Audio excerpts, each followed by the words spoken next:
Foxface didn't kill herself. Now, I said this yesterday, and I made a lot of people mad, so let's get into why she didn't kill herself. Foxface was smart, sly, cunning, and sneaky, and because of that, she was able to steal from multiple tributes. We know that Foxface stole food from the careers because Katniss witnesses it happen, because that's how she got through this game, by stealing food. We can also assume that the backpack that she got from the cornucopia was filled with food because the backpacks differed from Thresh, Cato's, and Katniss and Peeta's backpack. I made a whole other video on that if you want to go see it. But let's get into the actual proof of how we know that she didn't kill herself. A few moments before Foxface's death, when Katniss and Peeta reunite for a few short moments, Katniss notices that a little bit of their food is missing. She notices someone's picked away part of the cheese, and Peeta denies the fact that it was him.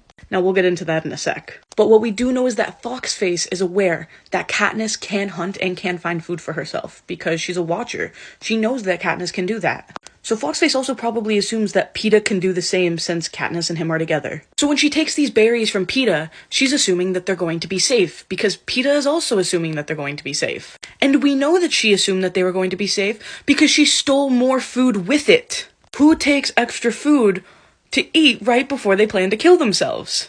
And when Foxface's body is collected by the hovercraft, Katniss notices that she is emaciated. She has been starving. And she realizes that she should have realized when she saw the missing cheese that Foxface must have been the one who stole it. And there's a line when Katniss is explaining to Peeta how Foxface stole the berries to eat them, how she wouldn't question the safety of berries we were preparing to eat ourselves. But what we also know about these berries is that they are native to District 12. Katniss only knows about them through her father and her going out beyond the fence. To top this off, Katniss actually does the plants training in the books, and she says that Nightlock wasn't in the training. There's actually a line about it. Nor do they match any that I learned about in training. The only way at all that she recognizes these berries is through her father, and what he's taught her. There is no possible way that Foxface would have known about this. And before you headcanon that Foxface knew about this, there is no textual proof to it. I think what makes the deaths of the last few tributes in the Hunger Games so sad is how ironic some of them are. Just think about it. Cato gets armor so that he can protect himself from Katniss, and it prolongs his death for hours and hours and hours, and is in fact so unhelpful to him at the end of the day. Clove, who wants Katniss to know that she's about to die, and wants to torture her for hours and prolong it, dies a pretty quick and sudden death. And Foxface, who was so good at stealing food from other people, assumed that this food was going to be safe, except she stole it from the wrong person, because if she had stolen it from Katniss, it would have been safe. But she stole it from Peeta instead, and she died. So I think it's pretty clear that she didn't kill herself in the books. Now let's talk about the movies. First of all, this is a matching game.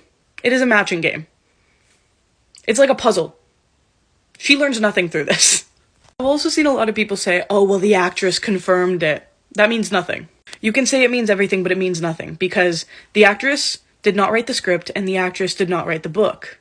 You can headcanon what you want, but at the end of the day, the actress can't confirm anything. Because at the end of the day, yeah, she acted in the movies, but she's also just a fan of the theories, and just as prone to making crazy headcanons as the rest of us are. No one will ever convince me that Foxface killed herself, because I feel like that's such a cop-out of a way to go.